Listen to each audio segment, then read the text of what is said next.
Hi guys, Sai here to give you a lukewarm review of 2015's Mordheim City of the Damned, developed by Rogue Factor. Mordheim City of the Damned is a tactical role-playing game, and the game is based on 1999's skirmish game Mordheim. I like Mordheim as a board game. It did what Confrontation did for me in a fantasy setting that I loved. Mordheim has a really simple rule set.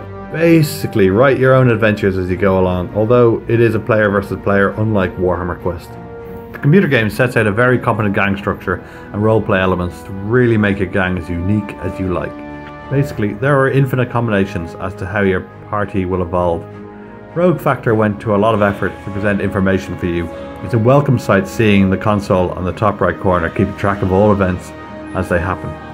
The model quality is quite good too. It's nice to see little details in there that could easily be missed. And the gritty town of Mordheim is certainly atmospheric and realised. The sound design is pretty good, as expected for a title of this sort, but not as memorable as some other Warhammer titles. You are basically a band of treasure hunters going through the city, becoming more experienced with an aim to dominate the other gangs, done through a series of action points.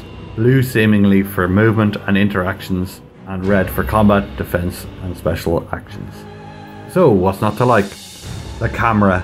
I cannot stress how annoying it is. I've played 3 missions now and I'm finding it very frustrating to navigate myself around the town, the way the camera adjusts itself. Honestly, going into a house is my main cause of getting killed because I end up using all my action points trying to navigate tight and invisible corners. I appreciate that the devs saw this issue and attempted to fix it with waypoint markers, pillars of light beaming from the sky, but honestly, most of the time you can't see them anyway.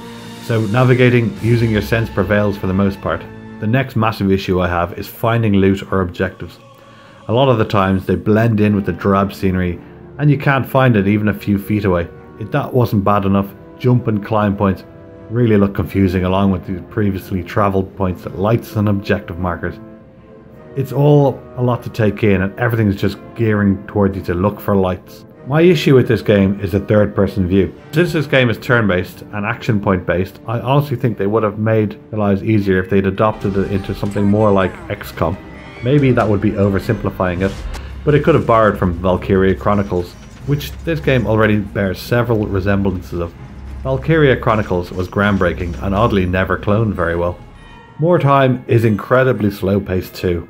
I blame the abundance of options here for the most part, but the AI is dumb and cycling through your options takes a while.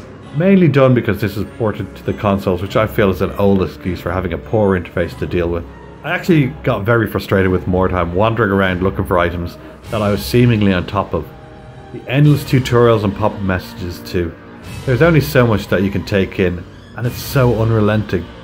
Games companies really need to build in their tutorials with the first few missions and let gamers figure it out. This is another example of overkill with words.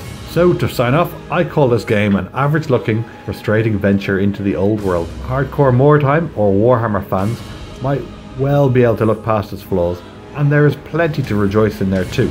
I feel like the hard work with the underlying gangs was done really well, but when it comes to the meat, it's just so bland and uninspired. I can't see myself ever playing beyond where I've gotten to now. I'm actually feeling like I prefer the mobile version, which I've already reviewed, to a mid-range review too. It lacked in the combat zone too. I'll rate it the same with a mid-range 5 out of 10. Thanks for watching and I'll see you next time.